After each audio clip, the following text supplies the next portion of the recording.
Bismillah, Masya Allah, la yasuqul khaira illallah. Bismillah, Masya Allah, la yasrifu su'a illallah.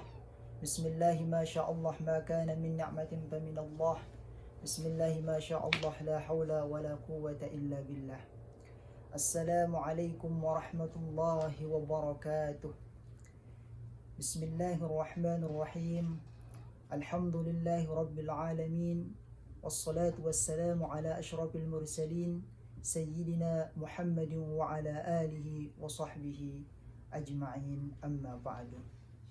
Ahlan wa sahlan bihadaratikum fi qanat Aziz Makkah 9. Alhamdulillah wa syukurillah, kita bersyukur kepada Allah Subhanahu wa ta'ala dengan ucapan Alhamdulillahi Rabbil Alamin. Kedua kali bersalawat kita kepada baginda Rasulullah sallallahu alaihi wasallam dengan ucapan Allahumma salli ala Sayyidina Muhammad wa ala ali Sayyidina Muhammad.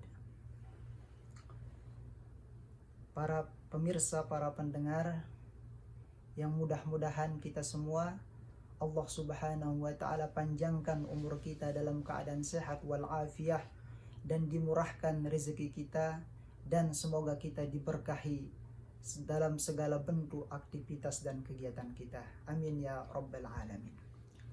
Baiklah, dalam kesempatan yang mudah-mudahan berkah ini, saya akan menyampaikan di video pertama ini menyampaikan suatu faedah yang sangat-sangat luar biasa, di mana di sini kalimatnya singkat tetapi memiliki manfaat yang luar biasa di dunia, lebih-lebih nanti di akhirat, di yaumil qiyamah.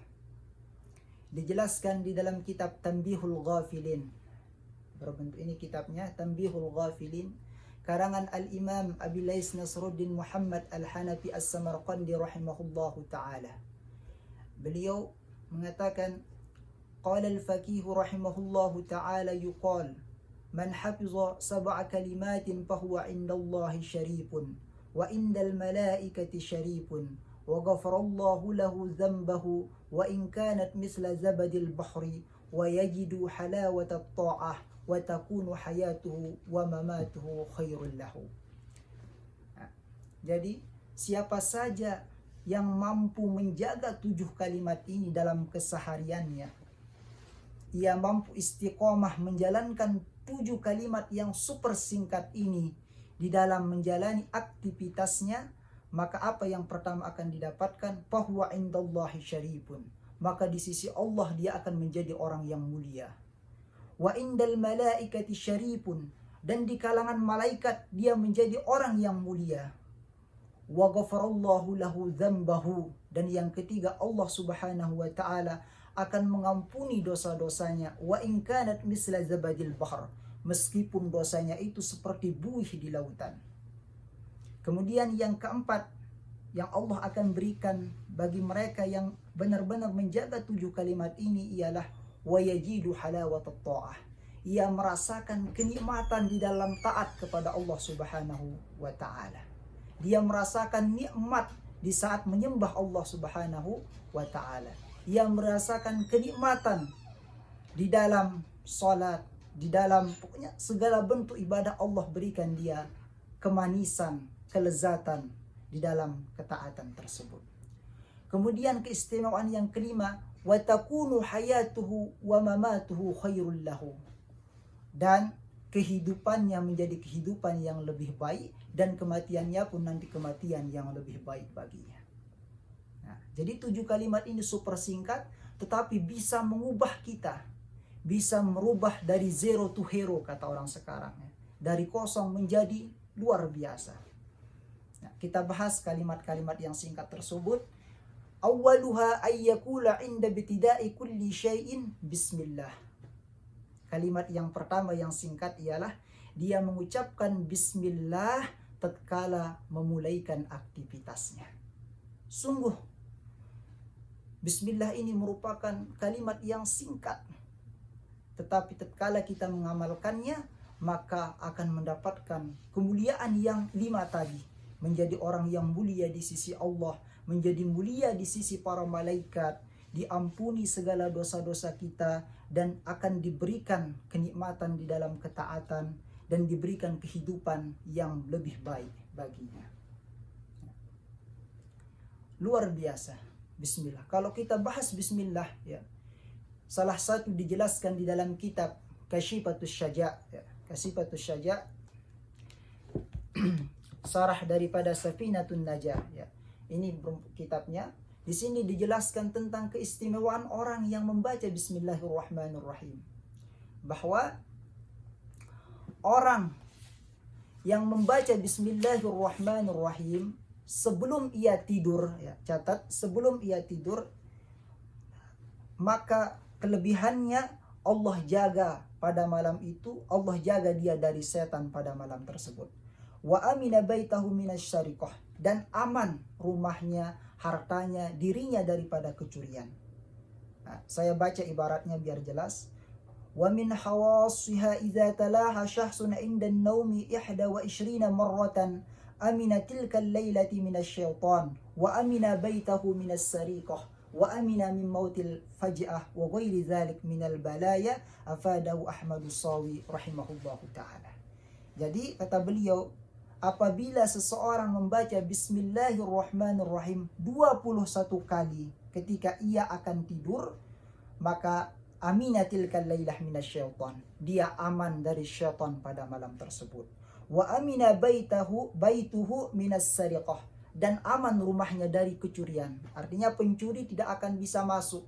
Pencuri tidak akan diberikan pemikiran untuk mencuri di rumahnya. Ya.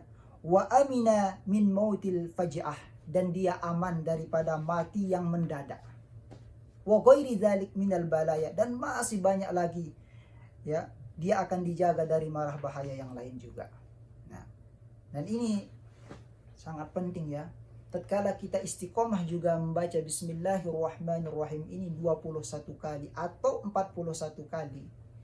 Baca bismillah sebelum tidur tersebut, kemudian tiupkan ke dua telapak tangan. Setelah membaca bismillah 21 kali, setelah ditiupkan diusapkan ke muka. Ke muka, terus ke sekujur tubuh kecuali telapak kaki dan kemaluan. Maka keistimewaannya tadi tersebut dia akan dapat. Kemudian yang selanjutnya sebagaimana kata Tuan Guru Syekh Zainul Asri, bahwa mukanya akan diberikan cahaya. Mukanya akan bersinar-sinar, berbinar-binar bagi yang istiqomah mengamalkan bismillah sebelum tidur tersebut. Artinya apa? Bahwa setiap orang yang memandangnya itu akan senang, itu akan bahagia dengan berkat amalan Bismillahirrahmanirrahim tersebut. Jangan kalian tinggalkan, ya. Insya Allah, ya, tatkala kalian istiqomah mengamalkan tersebut, insya Allah Allah akan kasih dengan berkat bismillah tersebut muka yang berseri-seri, sehingga orang yang memandang kita itu sayang, orang yang memandang kita itu merasa iba, merasa cinta, dan lain sebagainya, ya. Jangan tinggalkan, ya. Itu kelebihan Bismillahirrahmanirrahim, ya. Maka kita kembali bahwa keistimewaan yang tadi, bahwa orang yang memulaikan segala aktivitasnya dengan bismillah, maka semuanya akan menjadi berkah. Kemudian kalimat yang kedua, wasani ayyakula ba'dal faragi min kulli syai'in alhamdulillah, bahwa tatkala ia telah selesai mengerjakan aktivitas tersebut, dia akhiri dengan kalimat alhamdulillah, tanda dia bersyukur kepada Allah Subhanahu wa taala. Maka tatkala sudah mengucapkan alhamdulillah, maka akan sempurnalah hal tersebut. Dan itu sebagai tanda kita bersyukur kepada Allah Subhanahu wa taala. Maka tatkala sudah mengucapkan alhamdulillah, tentu segala nikmat yang Allah karuniakan kepada kita, Allah akan tetap, dan Allah akan tetapkan nikmat tersebut, dan Allah akan tambah nikmat tersebut. Sebagaimana dalam Al-Quran Allah mengatakan, la in syakartum la azidannakum wa la in kafartum inna azabi lasyadid. Firman Allah, la in syakartum, jika kalian bersyukur, la azidannakum, niscaya aku akan tambah nikmat tersebut kepada kalian. Dan salah satu cara kita bersyukur ialah mengucapkan alhamdulillahi rabbil alamin. Nah, itu kalimat yang kedua. Kemudian watsalitsu, kalimat yang ketiga yang super singkat memiliki faedah yang luar biasa. Idza jara ala lisanihi lagun aw amila su qalla aw kathura yaqulu ba'dahu astaghfirullah. Nah, artinya apabila terucap daripada bibirnya dengan ucapan yang kurang berkenan, ataukah ia melakukan pekerjaan itu jelek, baik itu sedikit ataupun banyak, maka ia mengucapkan astaghfirullah. Tandanya ia meminta ampun kepada Allah Subhanahu wa taala. Jadi artinya apa? Tatkala kita mengucapkan perkataan yang kurang berkenan, yang dianggap dari segi syariatnya jelek, kemudian dari segi syariat perbuatan tersebut kita melakukan perbuatan yang kurang bagus, maka ucapkanlah astaghfirullah sebagai tanda kita meminta ampun kepada Allah Subhanahu wa taala.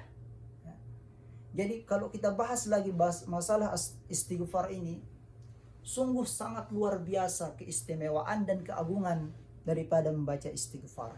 Ya, membaca istighfar ini dijelaskan di dalam kitab Tafsirul Jalalain, ya, Tafsirul Jalalain di dalam surah Nuh, ya, bahwa Allah Subhanahu wa taala berfirman, Bismillahirrahmanirrahim, di ayat yang ke-10. Bismillahirrahmanirrahim.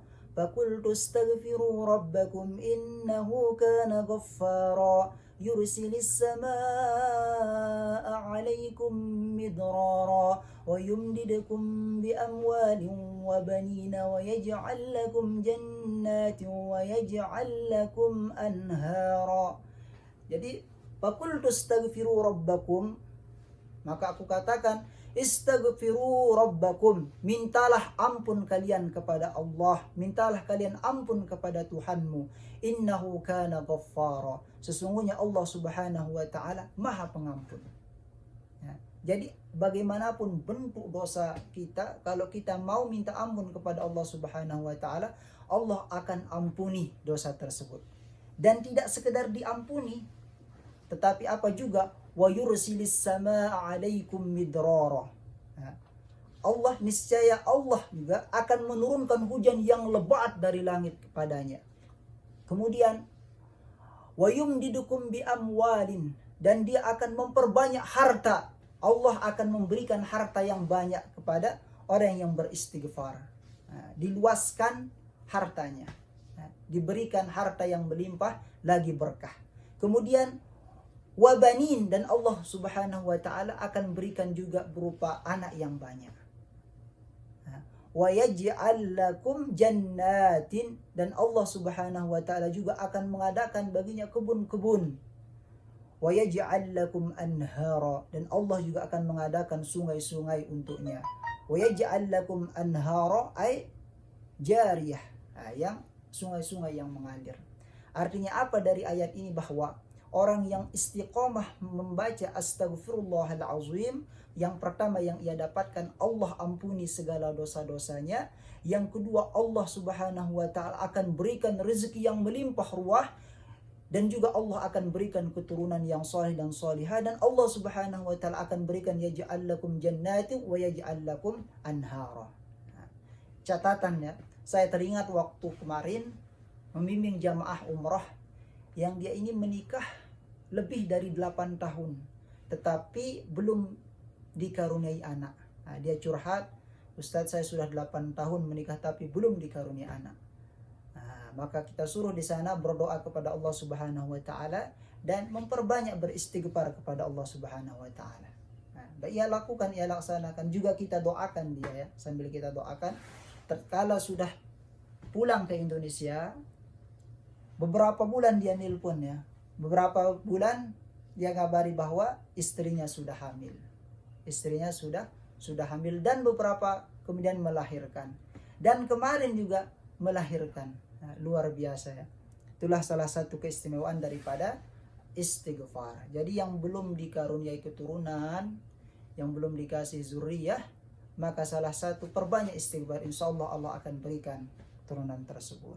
Dan juga bagaimanapun catatannya, bagaimanapun banyaknya dosa kita, bagaimanapun luasnya dosa yang sudah kita lakukan.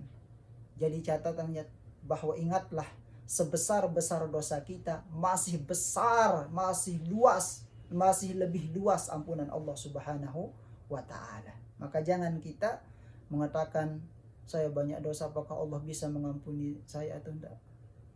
Ingat ya, Allah Maha Pengampun. Ampunan Allah lebih luas daripada dosa yang kita lakukan. Nah, bahkan dijelaskan ya di dalam kitab Arba'in An-Nawawi ya, di sini dijelaskan bahwa Al-Fathul Mubin ya, sarah daripada Arba'in yang dikarang oleh Al-Alim Al-Allama Al-Faqih Al-Muhaqqiq Shihabuddin Ahmad bin Muhammad bin Ali bin Hajar Al-Haytami Asy-Syafi'i rahimahullahu taala. Di sini Al-Imam An-Nawawi rahimahullahu taala ya menaruh sebuah hadis ya tentang bagaimana luasnya ampunan Allah Subhanahu wa taala. Ya, saya bacakan hadis ini ke hadis yang ke-42 di kitab Arba'in An-Nawawi ya. Bahwa Rasulullah an Anas radhiyallahu anhu qala sami'tu Rasulullah sallallahu alaihi wasallam yaqulu qala Allah ta'ala ya ibna Adam innaka ma da'awtani wa rajautani ghafartu laka ala ma kana minka wa la ubali ya ibna Adam law balagat dhunubuka anana as-sama' thumma astaghfartani ghafartu laka ya ibna Adam innaka law ataitani bi qurabil ardi khataaya thumma lakitani la tusyrik bi syai'a la ataituka bi qurabiha maghfiratan. Yang pada intinya bahwa ya bena Adam, lau balagot zunubuka ananas sama, wahai anak Adam, jikalau dosamu itu memenuhi langit, summa astaghfartani, kemudian engkau minta ampun kepadaku, ghafartu laka, aku akan ampuni segala dosamu, kata Allah Subhanahu wa taala. Ini dalam hadis qudsi. Kemudian ya bena Adam, innaka lau ataitani bi qurabil ardi khataaya, wahai anak Adam, jikalau engkau datang kepadaku dengan membawa dosa sepenuh bumi, kata Allah, summa lakitani, kemudian engkau menjumpai aku, la tusyrik bi syai'a, engkau tidak mensyirikkan aku dengan suatu apapun, la ataituka bi qurabiha maghfiratan, maka aku akan datang kepadamu dengan membawa ampunan sepenuh bumi pula. Maka luar biasa ya, bagaimanapun bentuk dosa kita, kita tidak boleh berputus asa. Allah Subhanahu wa taala Maha Pengampun. Kemudian selanjutnya yang kelima, yang keempat, kalimat yang keempat, warabi idza arada ay yaqul af'alu gadan kaza fayaqulu ala athari insyaallah. Apabila hendak ia melakukan sesuatu di masa yang akan datang, misalkan besok, maka dia mengucapkan insyaallah. Itu kalimat yang keempat.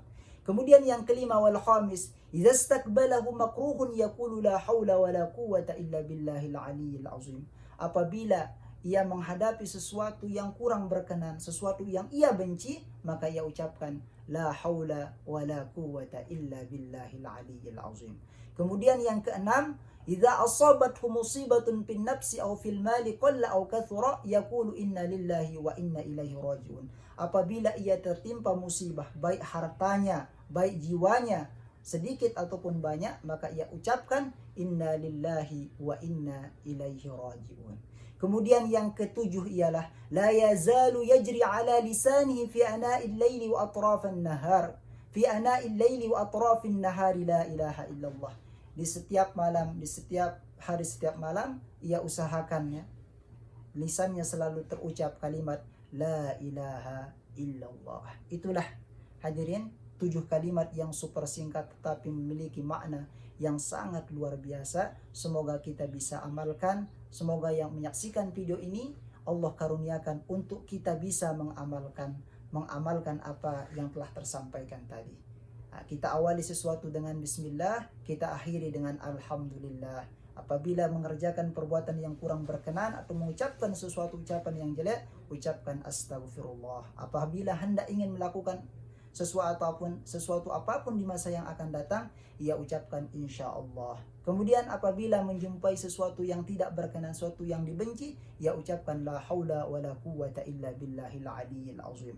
Kemudian kalimat yang keenam, apabila dia mendapatkan musibah, ia ucapkan inna lillahi wa inna ilaihi rajiun. Kemudian yang ketujuh, ia selalu tersibukkan mengucapkan la ilaha illallah. Nah, mudah-mudahan juga pada akhir hayat kita mengucapkan la ilaha illallah. man kana akhiru kalamihi la ilaha illallah dakhalal jannah. Jadi barang siapa yang akhir daripada ucapannya di akhir ayatnya mengucapkan la ilaha illallah, dia pasti masuk surga. Mudah-mudahan kita semua bisa mengamalkan apa yang telah disampaikan dan kita semua semoga mendapatkan husnul khatimah. Amin ya rabbal alamin. Sekian dulu dari kami, semoga videonya bermanfaat dan mudah-mudahan diamalkan ya. Sekian, assalamualaikum warahmatullahi wabarakatuh.